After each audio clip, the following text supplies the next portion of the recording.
There is a common belief structure that outside of our conscious control, outside of our awareness, are these nefarious entities that are conspiring to manipulate us, to take advantage of us, to brainwash our poor, innocent, fragile brains. One common example of this is how supermarkets are laid out. People go to the supermarket. They walk in and the first thing you see is all the processed food that's not healthy, that's brightly colored, that's within easy reach. And if you want to buy some healthy food, if you want to stay healthy, if you want to maintain your health, you have to go way to the back of the supermarket, to go on a scavenger hunt, a treasure hunt, to find the healthy food. This is often listed as a prime example that the food industrial complex, the processed food industrial complex, is conspiring to keep us fat and out of shape. And maybe they're going to have secret agreements with the medical industrial complex or the pharmaceutical industrial complex. And after they make us all fat and out of shape, they pass us off to them just so they can both extract as much money from us as they can. But this is actually not true. It's a very comforting belief to believe that my shortcomings are not my fault. My shortcomings are the fault of things outside of my control. It's not my fault that I'm out of shape. It's not my fault that I can't stop stuffing my pie hole with processed food. It's the industrial food complex's fault. This is actually based on a very ancient instinct that used to be very, very helpful. Now, before we talk about the instinct, let's do an imaginary split test. Let's imagine you live in a town that has two supermarkets. One supermarket is like the way we think supermarkets should be. In front is all of the healthy food. In back, hidden way in the back, in bland packaging, up high on the shelf, down low on the shelf, is all the processed food. And this supermarket is conspiring to keep us healthy by making it easy to find and buy the healthy food. On the other hand, imagine another supermarket that's set up like ones are today. And let's imagine you have a town with two supermarkets. The junk food is in back, hidden. The junk food is up front, easy to see. The healthy food is up front, easy to see. The healthy food is in back, hidden. Which supermarket do you think would do the most business?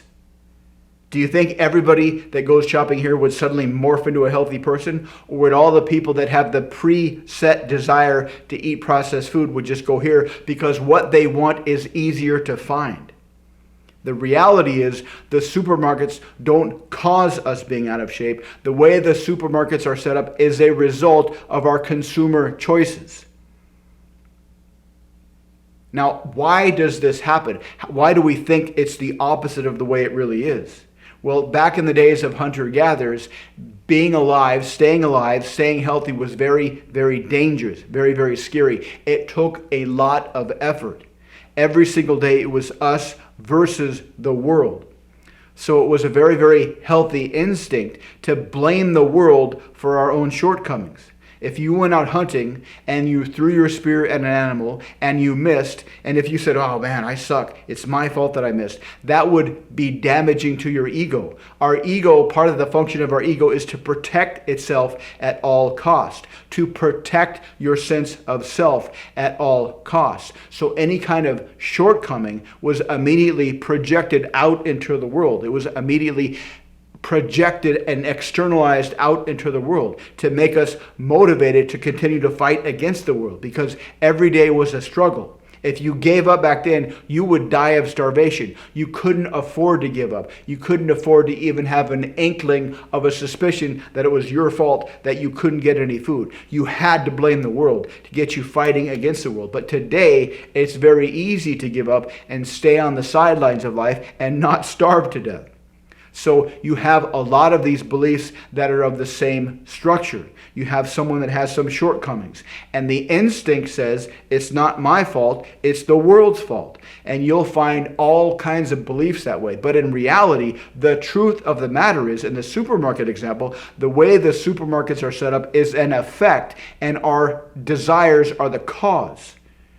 We believe, according to our ancient instincts, that the world is a cause and I'm the effect. So I have to get angry at the world and fight against the world. But in reality, the world is an effect. We are the cause. The world is the effect. You are the cause. The world around you is a projection of what's inside of you. You see the world through your own mental maps. You see the world through your own desires. And once you understand this, you can understand and manage your projection instinct. Just like if you want to stay healthy, you need to understand and manage your hunger instinct. Now, what happens when you understand and manage your projection instinct? You realize that everybody you see has this projection instinct. They see themselves as the effect and the world as the cause. Well, guess what? In their perspective, you are the world. You are the cause. They are the effect. And once you understand this cause-effect reframe, this cause-effect flip-flop, the thing that you will understand once you understand and manage your projection instinct, that you are the cause and the world is the effect, you can communicate with people to affect their thinking because they already have a predisposed belief that they are the effect of the world and you can be the world in their lives. You can cause their minds to go in whatever direction you want. You can cause their behavior to go in whatever direction you want. You can cause their choices, their purchases, their actions, their decisions to go in any direction that you want. Once you understand the language patterns that you can use to do that, once you understand and manage your projection instinct, because the truth is that you are the cause and the world is the effect. It's really backwards from what our instincts believe is true.